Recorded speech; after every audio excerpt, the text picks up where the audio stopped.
За сайн байцгаана. Өнөөдөр Alphard маркийн машиныг сигнал нь ажиллахгүй байгаа. Тэгээд сигналын гал хамгаалагчийг хэрхэн яаж шалгах вэ гэдэг заавар зөвлөгөө хүргэх гэж байна. За одоо ингээд хэдүүлээ капотоос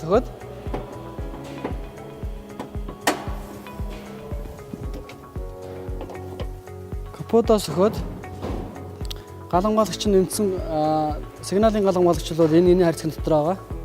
За энэ хайрцагын төгжээг бол энэ төмрийг цааш нь түлхэхэд тэгээд гараад ирнэ. Энэ төмрөө ингээд түлхэхэд. За тэгээд одоо сигналын гал хамгаалагч нь энэ хоорон хазард гэж бас хортой. За энийг хэдүүлээ үзье. Энийг үзэхийн тулд одоо гэрийн нөхцөлд ганцхан барах байх л болоо гэсэн.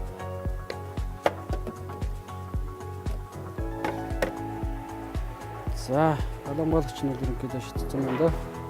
За одоо хэдүүл сигналын гал хамгаалагчийг солиё. Сигналын гал хамгаалагч нь бол одоо яг юм шар өнгөтэй 20 амперын гал хамгаалагч байгаа. За хэдүүл одоо энэ гал хамгаалагчаа солиё. За гал хамгаалагчаа солихдоо буруу одоо нэг гал хамгаалагчийн буруу суурьнд хийх магадaltaй байдаг. За тэрийг нь дахиж нэгтэлж ингэж харж агаад яг харалтаах тэр гал хамгаалагчийг хийх ёстой шүү. Энэ 20-той хазард хоорон гэж байгаа. За тэр нь болохоор энэ нэг юм байна шүү. Тэрэн дээр нь одоо энэ гал хамгаалагч байна.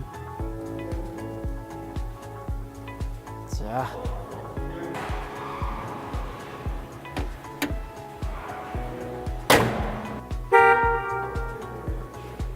За өнөөдөр Alphard маркийн машины сигналын гал хамгаалагчийг хэрхэн яаж солих вэ талаар зөвлөгөө өргөлөө. Анхаарал тандуулсанд баярлалаа.